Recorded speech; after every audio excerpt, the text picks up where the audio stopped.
Bueno, mi nombre es Romeo Alejandro Hernández Robles y hoy les voy a presentar el objetivo número uno, que es qué es el electrocardiograma y cómo se registra.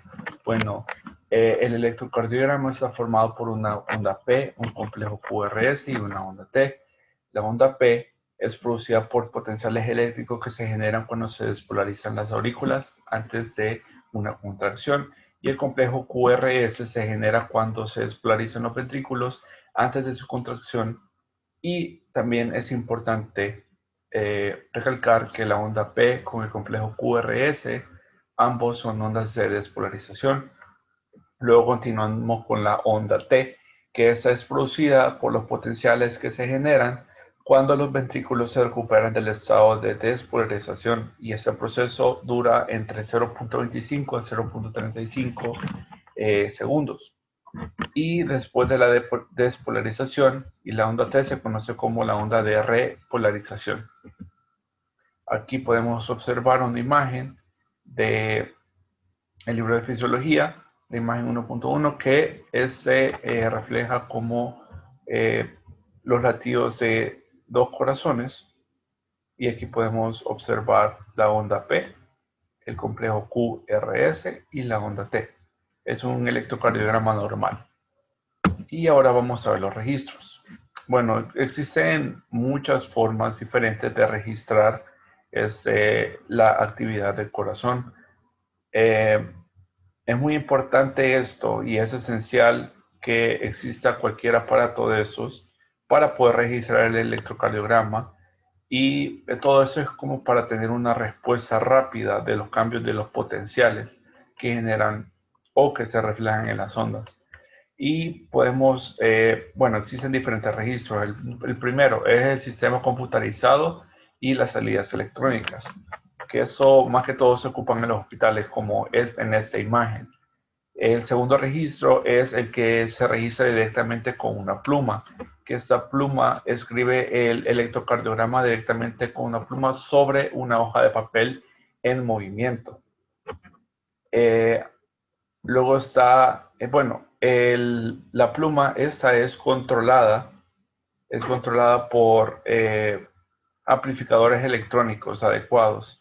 Y estos están conectados a electrodos, y dependiendo de cómo es la lectura, así se va moviendo la pluma. Y hay otro sistema que es un registro con pluma, que utiliza un papel especial, que ese papel especial se ennegrece dependiendo si tiene calor, o hay otro tipo de papel que se ennegrece cuando recibe impulsos eléctricos. Digamos, recibe un impulso eléctrico, y cuando la hoja toca el papel, ahí es cuando el papel se ennegrece, dependiendo de los impulsos eléctricos que se van generando a través de la pluma o el calor que se va generando a través de la pluma. Y con eso concluiría el objetivo número uno. Objetivo 2. Menciona las derivaciones y sus respectivas caras con las que se observa al corazón. Las derivaciones son electrodos que recogen la actividad eléctrica de las células, y el electrocardiógrafo las convierte en ondas. En total son 12 de derivaciones, que se dividen en 6 de las extremidades, que van a estar viendo un plano frontal, y 6 precordiales, que van a estar viendo un plano horizontal. Las de las extremidades se dividen en derivaciones unipolares, que registran el voltaje de las extremidades correspondientes. Tenemos ABR, ABL y ABF. Las derivaciones bipolares registran la diferencia de tensión eléctrica entre dos extremidades o electrodos. Tenemos D1, D2, D3. Y en las 6 precordiales tenemos B1, B2, B3, B4, B5 y B6. En la siguiente diapositiva tenemos las derivaciones y sus respectivas caras del corazón. Tenemos a D2, D3 y ABF, que estarán viendo la pared inferior. Después tenemos a B1 y B2, que estarán viendo la pared septal. B3 y B4, la pared anterior. Y tenemos a D1 y a BL, que estarán viendo la pared lateral alta. Y B5 y B6 estarán viendo la pared lateral baja. Después tenemos un electrocardiograma, donde ubicamos las derivaciones y sus respectivas caras.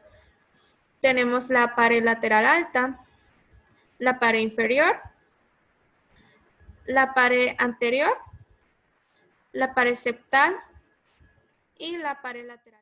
Mi nombre es Andrés Javier Hidalgo García y yo le voy a hablar sobre el objetivo 3, sobre el automatismo cardíaco, sobre por qué el nódulo sinusal es el marcapaso y qué frecuencia hay con el marcapaso del Hastings-Purkinje. Automatismo cardíaco es la capacidad de todas las células del miocardio de latir. Esta es una capacidad propia del corazón, ya que es la única parte del cuerpo que puede obedecer al sistema nervioso central. Empezando, ok. Hablemos también de qué frecuencia cardíaca hay cuando el marcapasos es el Hastings-Purkinje. Ok, cabe recalcar que las descargas rítmicas son Hastings-Purkinje son de 45 a 50 veces por minuto. Las fibras son de 35 a 40 veces por minuto y las del nódulo sinusal son de 60 a 100 veces por minuto. Es una diferencia notable bastante. También que el nódulo sinusal, antes que ésta se vuelva a reexcitar, ya da una descarga. Es mucho más rápida su descarga que tiene, dado que esto lo hace ser el marcapasos del corazón, dado que su descarga es mucho más rápido, su frecuencia de descarga rítmica que la de cualquier otra parte del corazón, y siempre será considerado como marcapasos del cuerpo.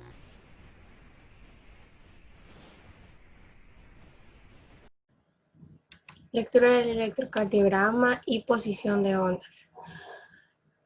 Empezaré por la lectura del electrocardiograma. Para leer un electrocardiograma tenemos que empezar revisando si el electrocardiograma está bien hecho y debemos observar la velocidad y la amplitud con la que se va a realizar. Hay que asegurarse también que tenga las 12 derivaciones. Las 3 derivaciones de miembros estándar bipolares, las 3 derivaciones unipolares y las 6 derivaciones precordiales.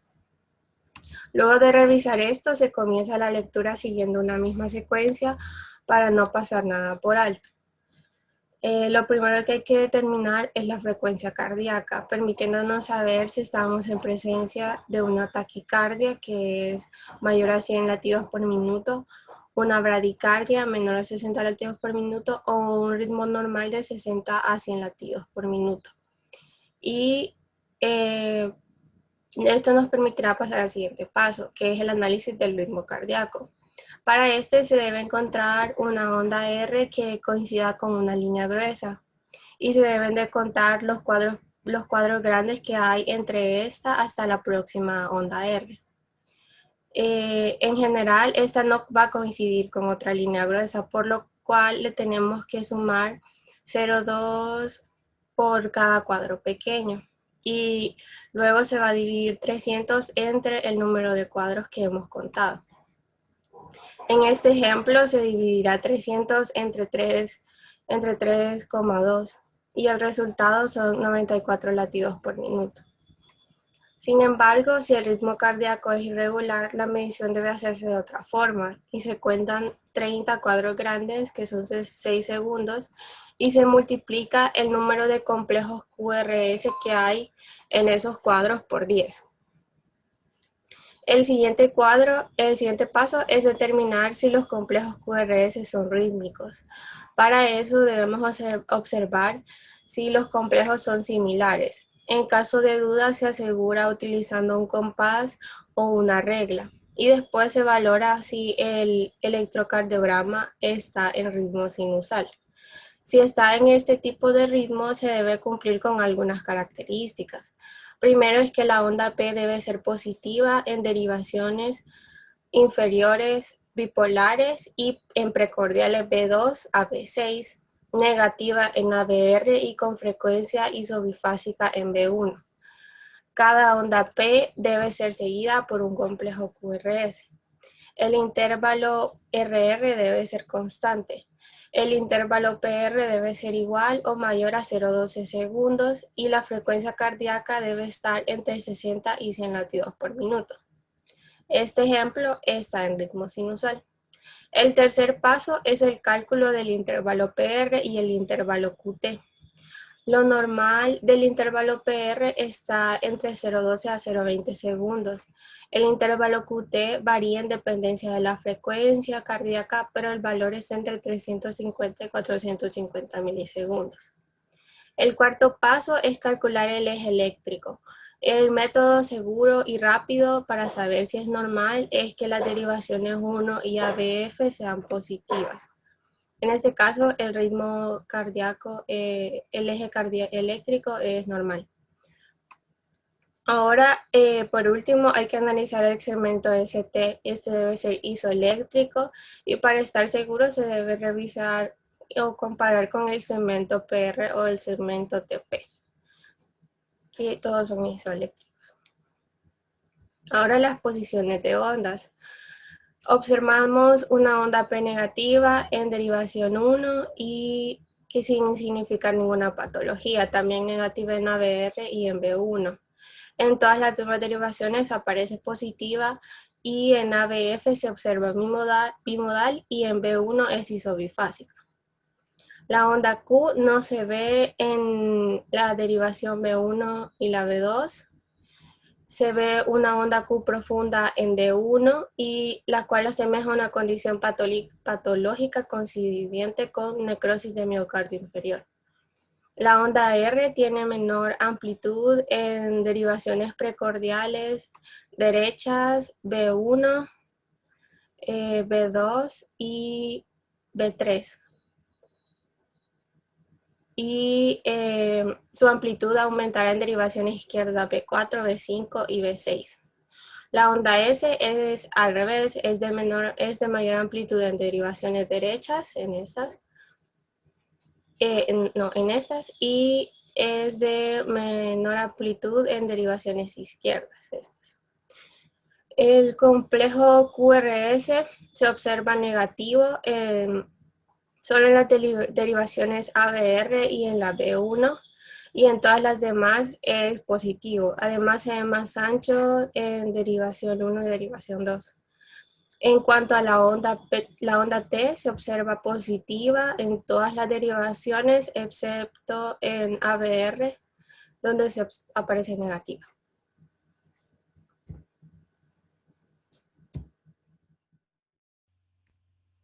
En esta segunda parte vamos a hablar sobre segmentos, intervalos y el eje.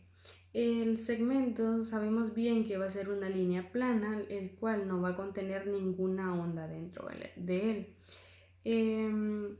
El intervalo sí va a contener ondas dentro de él. El primer segmento que vamos a ver va a ser el segmento PR, el cual su comienzo sería con el final de la onda P y finalizaría con el comienzo del complejo QRS. Este segmento PR representa el periodo de tiempo que transcurre entre el final de la despolarización auricular y el inicio de la despolarización ventricular. La duración normal de este segmento sería de 0,02 segundos y 10 segundos. El siguiente sería el segmento ST, el cual comienza con el final del complejo QRS y finaliza con el inicio de la onda T. La unión entre el complejo QRS y este segmento de T se conoce como punto de unión o punto J, que es muy importante para distintas patologías. Su duración es de 0,20 segundos o menos, todo dependería de la frecuencia cardíaca. Cuando la frecuencia cardíaca es rápida, el segmento ST es más corto que cuando la frecuencia cardíaca es lenta. Ahora pasaríamos a los intervalos.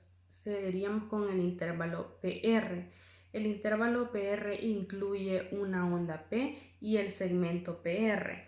Esta va desde el inicio de la onda P hasta el inicio del complejo QRS.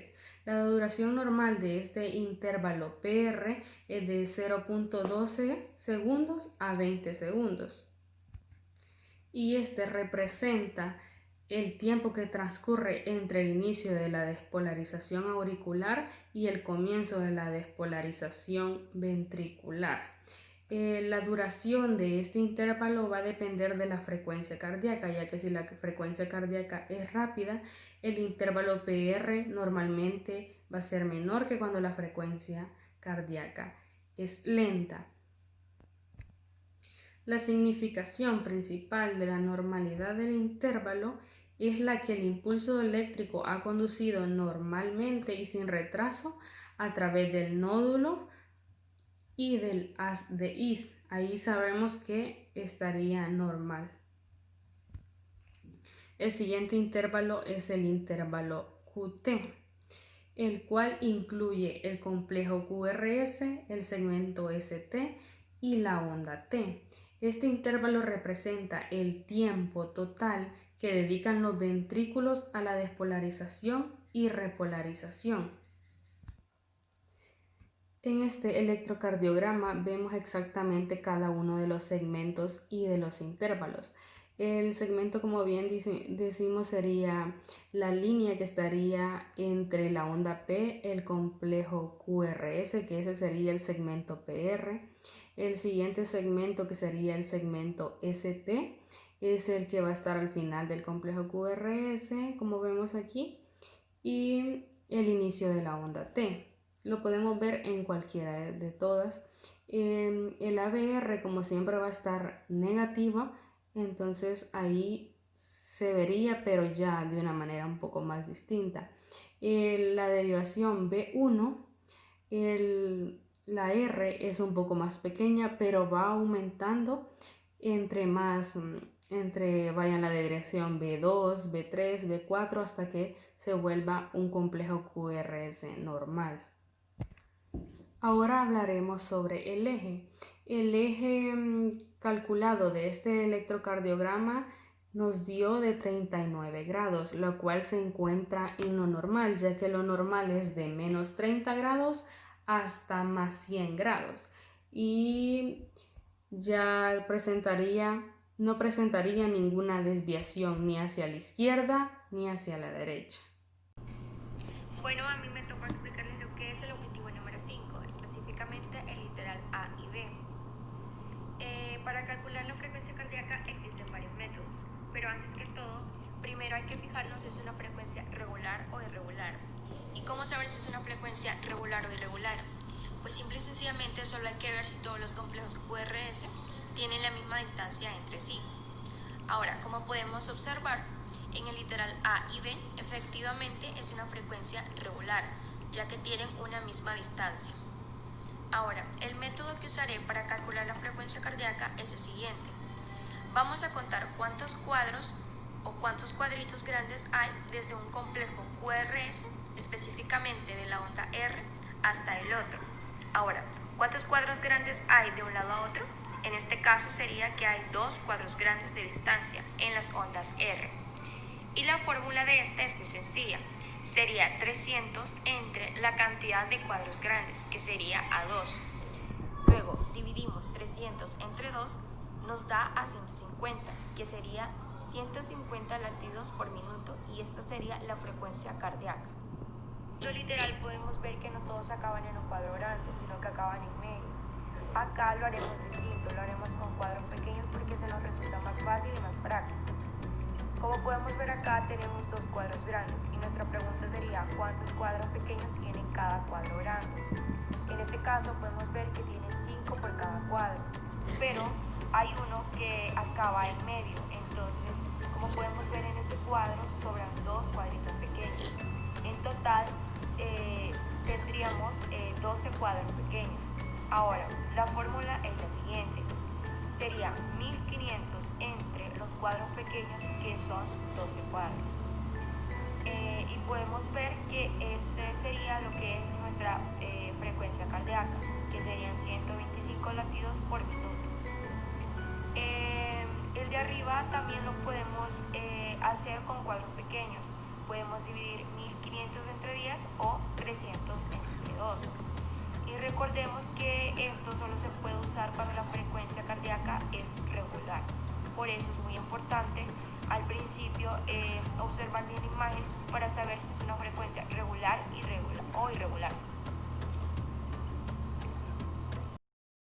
En el literal C se tiene un ritmo regular y para calcular su frecuencia cardíaca se ha utilizado el método de 1500, ya que consiste en contar el número de cuadritos pequeños que existe entre cada complejo y dividir 1500 entre el número de cuadritos. En este caso hay 15 cuadros pequeños entre cada complejo, por lo tanto sería 1500 entre 15, que da un total de 100 latidos por minuto.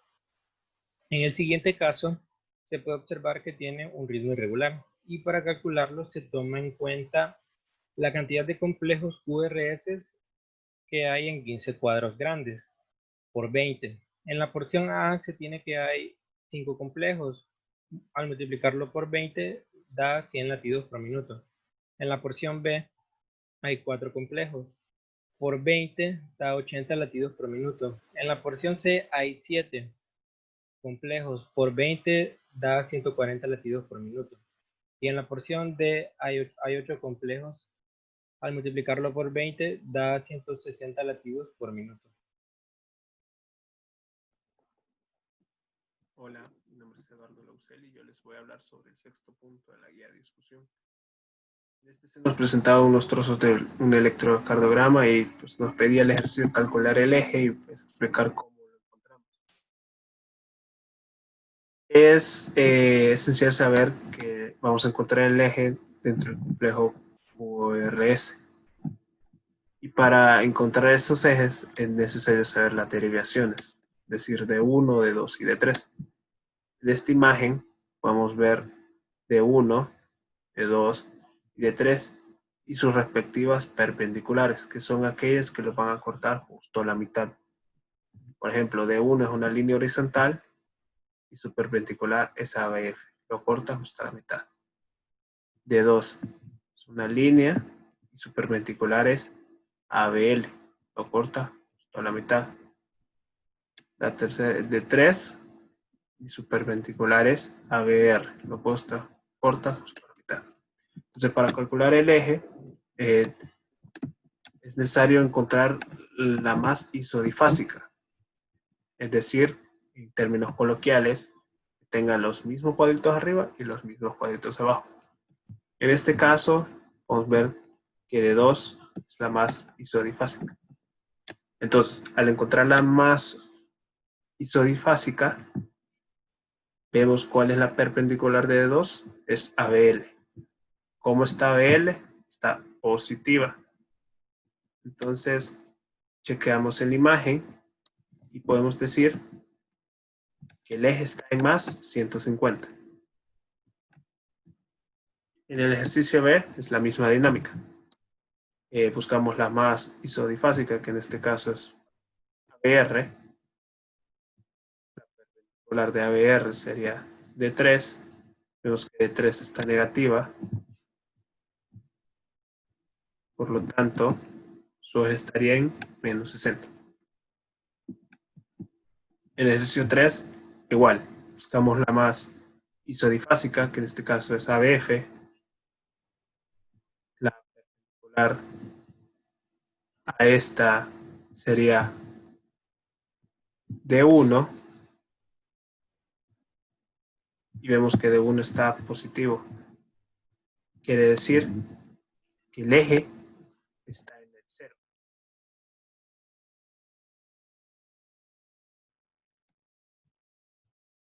Y en el último ejercicio, pues lo mismo. Buscamos la más isodifásica. En este caso sería ABR. Chequeamos cómo está su perpendicular, que sería de 3. Está en positivo.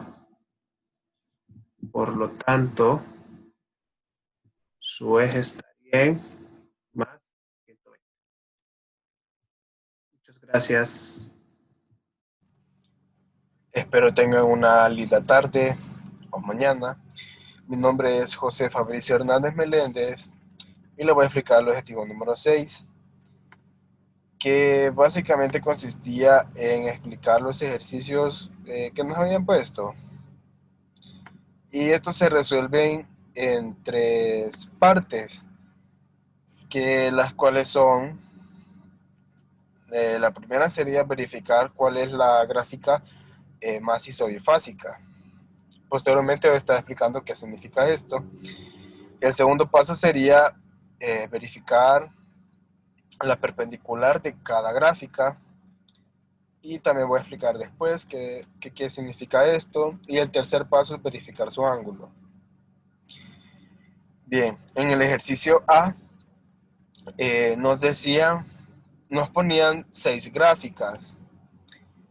La más isodifásica quiere decir de que va a tener similares porcentajes entre gráfica positiva y negativa. Entonces vemos que estas ondas QRS, por ejemplo, en la primera sería demasiado positiva, por tanto no es la más isodifásica. En D3 sería muy negativa, en ABR muy negativa, en ABL muy positiva y en ABF muy negativa. Por tanto, vemos que la más isodifásica sería D2. El segundo paso es verificar su perpendicular. Como ya había dicho anteriormente, estos datos ya están dados y tenemos que para D2 su perpendicular sería ABL y en este caso la tenemos acá y se encuentra negativa. Esto es muy importante para el tercer paso. La gráfica se encuentra negativa, por tanto, en el eje, como elegimos el eje D2, vemos que a D2 se encuentra acá y a este eje lo va a cortar ABL, que se encuentra por acá. Y como dijimos que la gráfica era negativa, entonces su ángulo sería menos 30 grados. Si la gráfica hubiera estado positiva, el ángulo hubiera sido de 150 grados, pero está negativa, por tanto es menos 30 grados. Ok, para el segundo ejercicio tenemos otras 6 gráficas y tenemos que buscar cuál es la más isodifásica. Para D1 es demasiado positiva, D2 muy negativa, D3 muy negativa, ABL muy positiva y ABF muy negativa. Por tanto, vemos que la más isodifásica es ABR, ya que tiene similar porcentaje de la onda QRS en negativo y positivo. Y su perpendicular de ABR es D3. Y esta D3, su perpendicular se encuentra negativa. Por tanto, para plasmarlo en el eje, habíamos elegido ABR como la más isodifásica. Entonces vemos que a ABR lo va a cortar D3. Aquí está ABR y aquí está D3.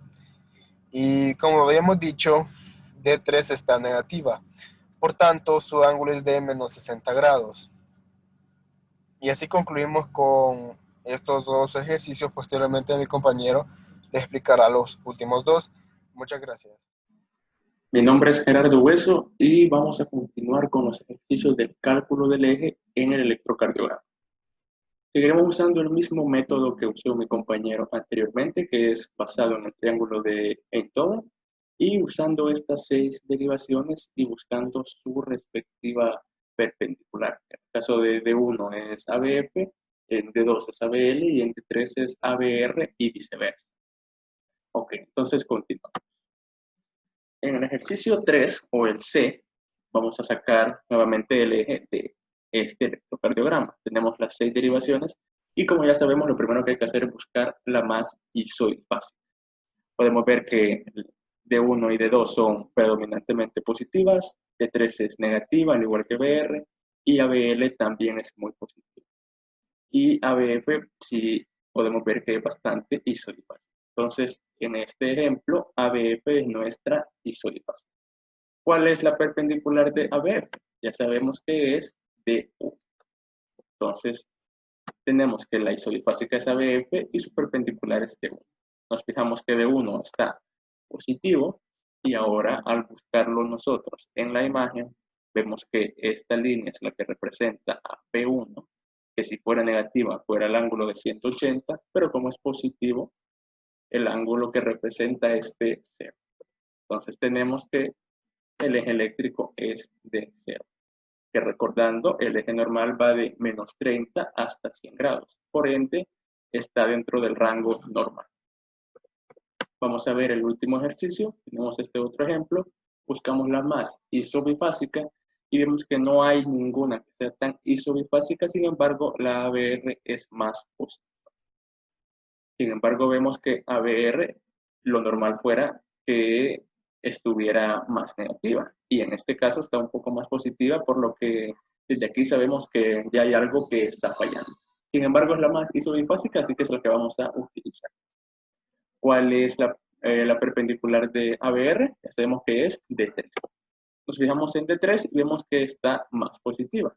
Entonces, estamos en la imagen donde está D3 y vemos que es esta línea de aquí. Si D3 fuera negativa, el ángulo fuera de menos 60. Pero como D3 es positivo, el ángulo va a ser de más 120. Y recordando, si el ángulo se encuentra dentro de esta área, significa que el eje está orientado hacia la derecha y que ya no está dentro del rango normal. Entonces, la isodifásica es ABR, su perpendicular es de 3, y el eje es de más 120, que significa que está orientado hacia la derecha. Y eso sería todo. Muchas gracias.